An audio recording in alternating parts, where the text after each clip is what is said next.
guys, welcome back to my booktube channel, and today we're going to be doing a video on the Shatter Me series.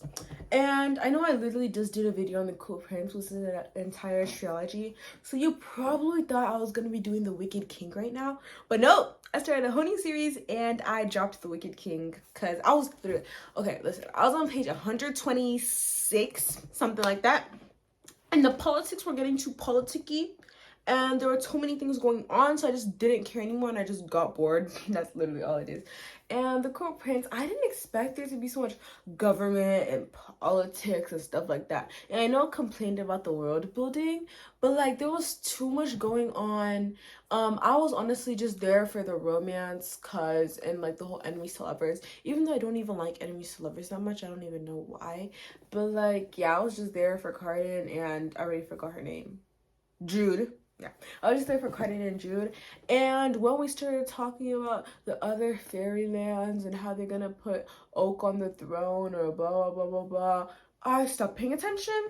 And yeah, so here we are with the Shatter Me series, and currently I'm on the 4th book, and I gotta say we're still going strong. I don't see me dropping these series anytime soon. Usually with books it's a hit or miss for me. I either read the entire thing in like 1 day or 2 days or 3 days, depends on how much homework I have, or I just drop it halfway or after reading 1 page, or I don't know. That only happened in like 1 case, and in that 1 case I went back and picked up the book again because I didn't feel like I gave it a chance, and it turned out to be amazing. Shout out to the Immortal Games. So yeah, but we're here to talk about Shatter Me, and that's what we're gonna do. So Shatter Me, the Shatter Me series is a very popular book talk series books.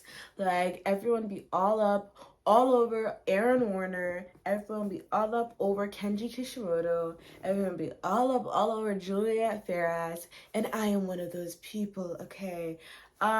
In the first book, however, I'm on the 4th book right now, so let me try to we all that happened on the first book. And in the first book, let me be honest, I didn't like Aaron Warner that much. We don't even know his name is Aaron. Oh my gosh, that's a spoiler. Okay. Okay. Let's backtrack. I'm just gonna put a little like warning when I say Aaron Warner, because y'all don't even know his name yet. Unless you go on TikTok like me and you know that his name is Aaron Warner. But if you haven't, that was a pretty big spoiler.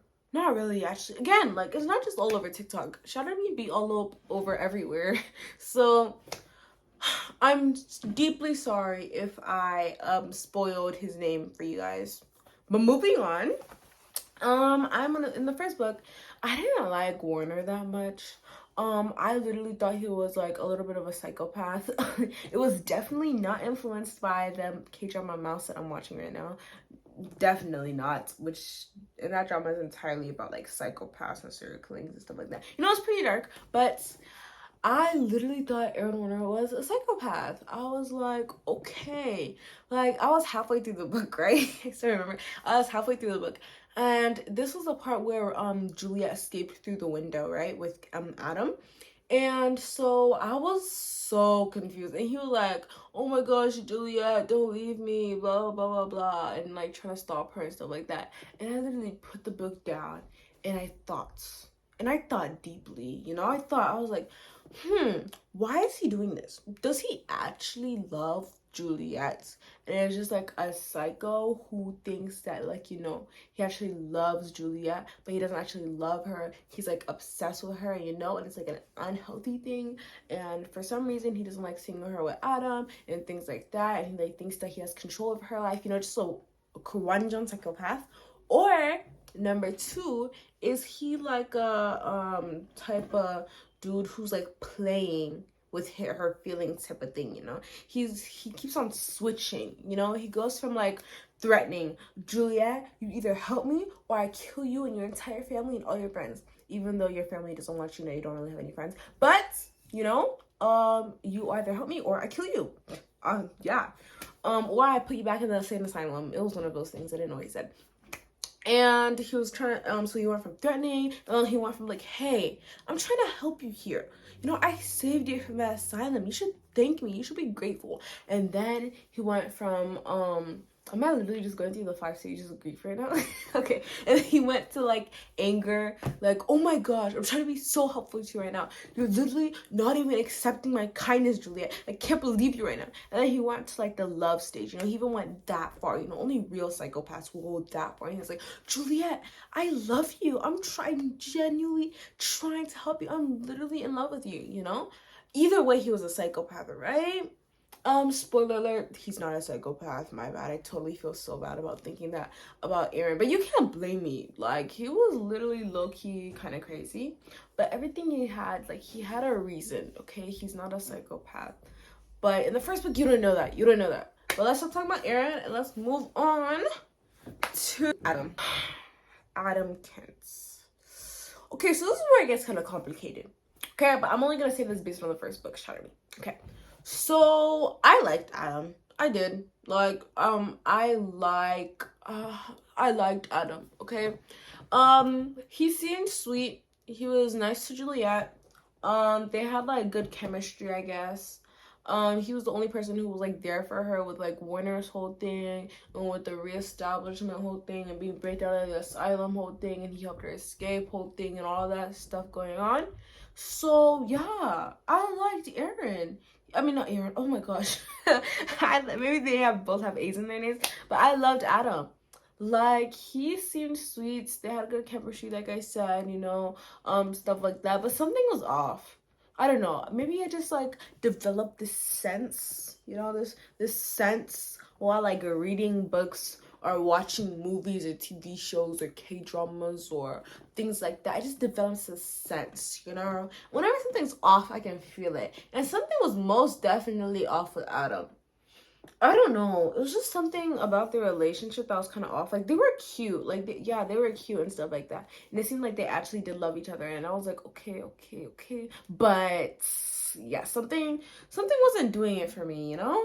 And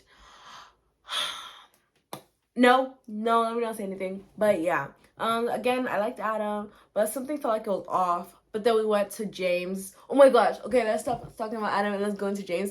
James is literally the cutest, most precious thing on the earth. Oh my gosh, I love him. He's literally so cute. And he's like, I'm almost 12.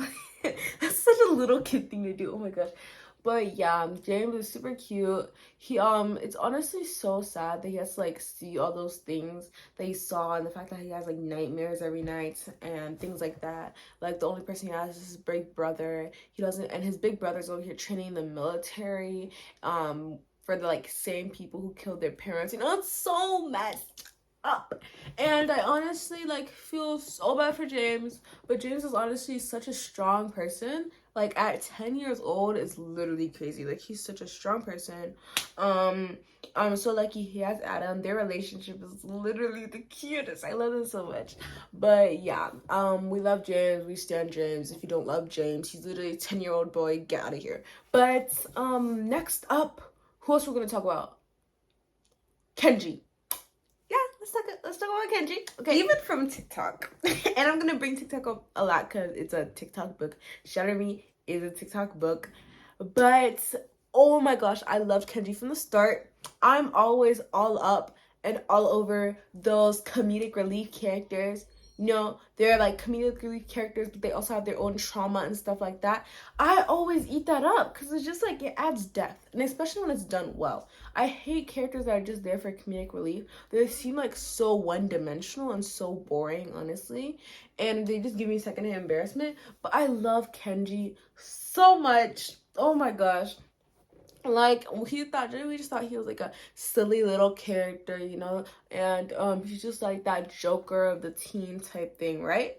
And then it actually turns out that his job this entire time was to watch Juliet from his orders up at Omega Point, and he's also one of Juliet's people. That's so crazy. Like, Kenji eats up everything. This entire series, Kenji eats it up. I'm saying it like I'm done with the series. I'm only on book 4. But like, still, I love Kenji. He's so cool. I think Adam should be nicer to Kenji because I already feel like something's off with Adam, and the fact that Adam doesn't really like Kenji's already like giving me a red flag. Like if you don't like Kenji, you're literally a red flag. But yeah. Kenji's the best. Him and James are super cute. They're like Kenji's like his second brother basically. And since I brought up Omega Point, let's talk about Omega Point. Something's a bit off about that place. Like maybe it was just me, but something was just off. And especially about Castle too. I'm not sure if this is the first book. I don't want to mix up the first book and the second book, but I think the first book, this is in there too. But from the start, I love Kenji and I trust Kenji. I don't think he would like do something like that to Adam or Juliet. I mean, you never really know, but I didn't get that feeling from him. But like the thing about Omega Point, it just seemed like a cult type thing. I don't know, it was all kind of weird. But I was happy that Juliet like had some people like her. But at the same time, they all seemed like really sweet, but something just seemed like kind of off about Castle. I'm still on book 4 and it doesn't seem like anything's off. But I don't know. I can't shake that feeling. Now I'm on book 4. I don't really get that feeling anymore. But in book 1, it was just kind of something seemed a little bit off. So yeah. Moving on to the next character, which is our main character, our cinnamon bun roll, Juliet Ferraz. And I love Juliet. She's such a cinnamon roll. She's such a sweet and kind-hearted person. Like, all that stuff that she's been through at, like, 17. And the fact that everyone hated her just because she could, like, I get that you'd be afraid of her, but, like, why would you be mean to her? Like, she's such a sweet, kind person. She literally didn't even do anything. Did you think that she asked to have that gift? When she was in the womb, she was like, oh my gosh, please give me the gift of whoever I touch will die. Please. That's what I want. That's all I want. Oh, people were so mean, and I felt so bad for Juliet, and I'm happy, like, they broke her out of there, even though it was Warner was the person who broke her out of there, and I'm happy, like, even though something's wrong about Adam, something is off about Adam, I'm happy that she, like, found, like, a true friend, and someone who, like, she actually cares about, and someone who actually cares about her, you know, can make her, like, boost up her self-confidence, make her feel like she can actually be loved, you know, because Juliet deserves that. I love Juliet. Juliet stand for life. So, yeah. That's my full review, book talk, rants. I went in depth about all the characters, because, you know, that's what I be doing. And, yeah, that's Shatter Me. I'm definitely going to come back with the second book, because I already read the second book, so I'm definitely gonna come out with that book review. And I'll see you guys in my next book review. Bye. Por ahí.